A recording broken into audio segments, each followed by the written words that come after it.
Hey guys, welcome back to my channel. My name is Ray. I'm a detransition male, and today I'm going to be talking about why estrogen is not magic.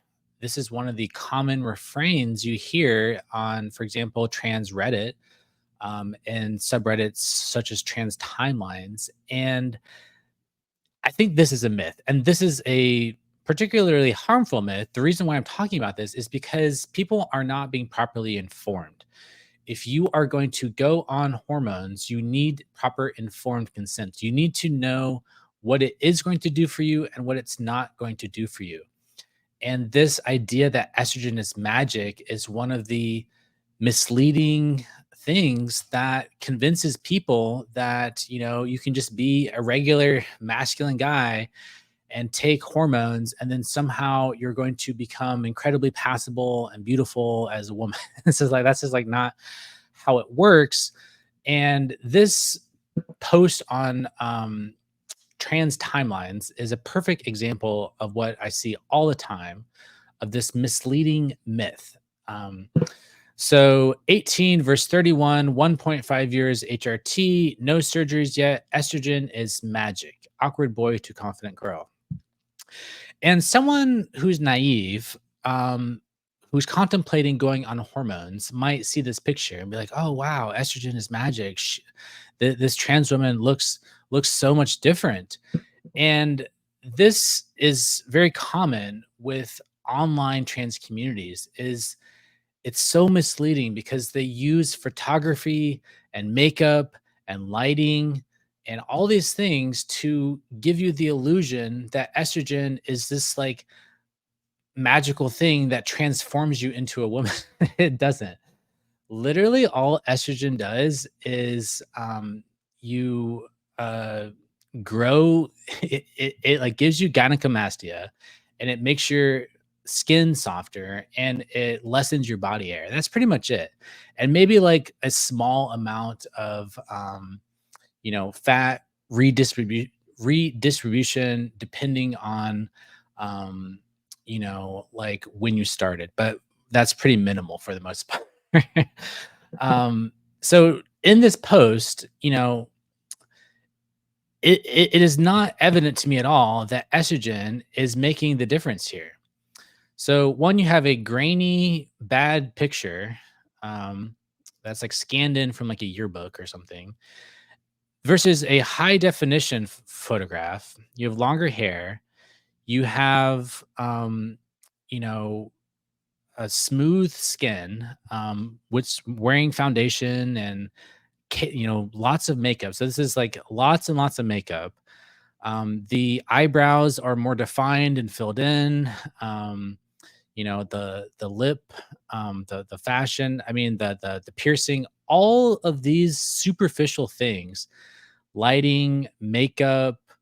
They're giving signifiers of femininity, and that is what is doing all the work. It's not the estrogen. And also, this person in this before picture, they hardly have any facial hair.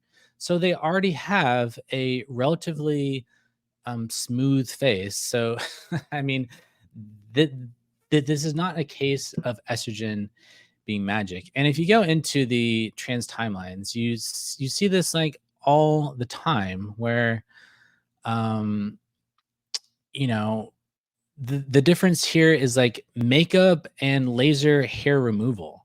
And that's like the big difference. But this idea that estrogen is magic is just like not really the case. I mean, here again, it's the laser hair removal, it's the smooth face, it's the makeup, it's getting your hair together, doing your eyebrows. All these things are what make a difference. And estrogen um, is just like not really doing that much.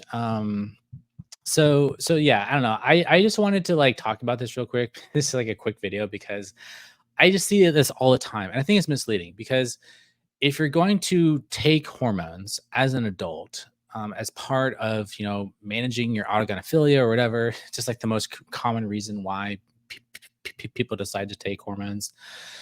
I think you should be properly informed about what estrogen is and is not going to do for you.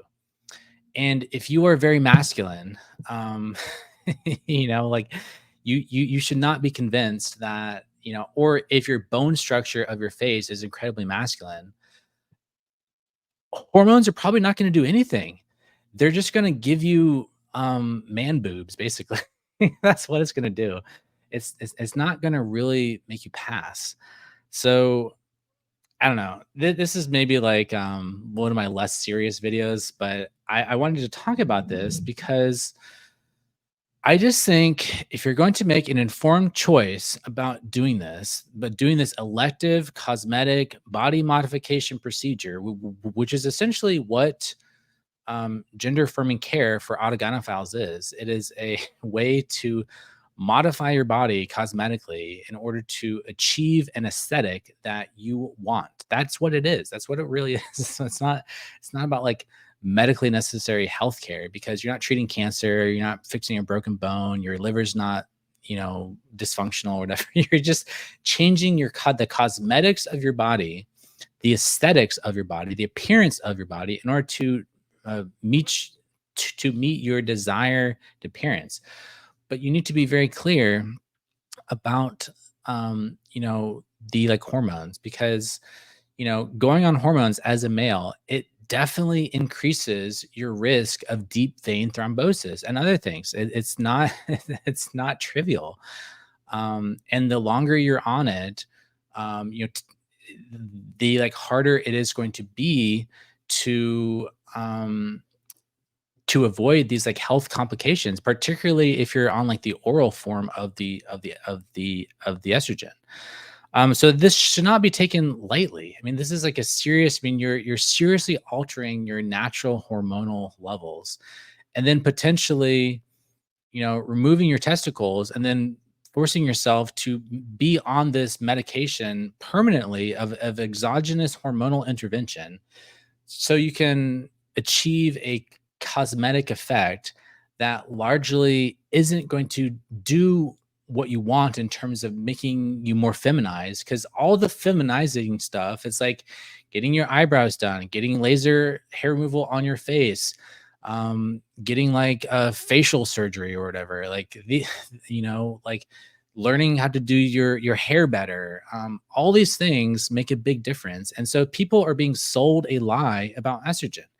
They're being sold a lie that estrogen is this magic thing. And people talk about like, well, that doesn't matter because it's about the mental health effects. I feel better mentally. My mental health improved when I went on the estrogen. And that might be true, but it's not necessarily because you're bringing your body in alignment with some metaphysical inner gender identity or whatever, which is what the mainstream narrative tells you. It's more about actualizing your desire for feminization, which stems from your sexuality, which is autogynephilia, which is based on the fact that you have a erotic interest in feminizing yourself. For in most cases, that's where it comes from. I'm not saying it's like that's all it is, because it kind of elaborates and grows in more psychological depth after that.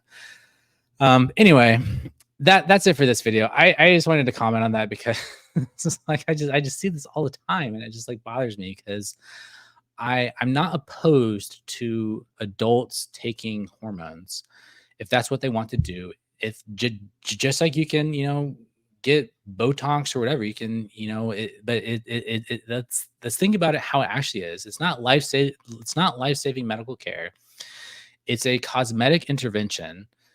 And yeah, that cosmetic intervention might improve your health, or it like might improve your mental health, just like getting Botox can make people happier. Like people can feel much better about themselves and be happier after they got the Botox, because they're bringing their appearance in line with their desires for feminization. That's what it is. So okay, that's it for this video. Thanks for watching. Take care. Bye bye.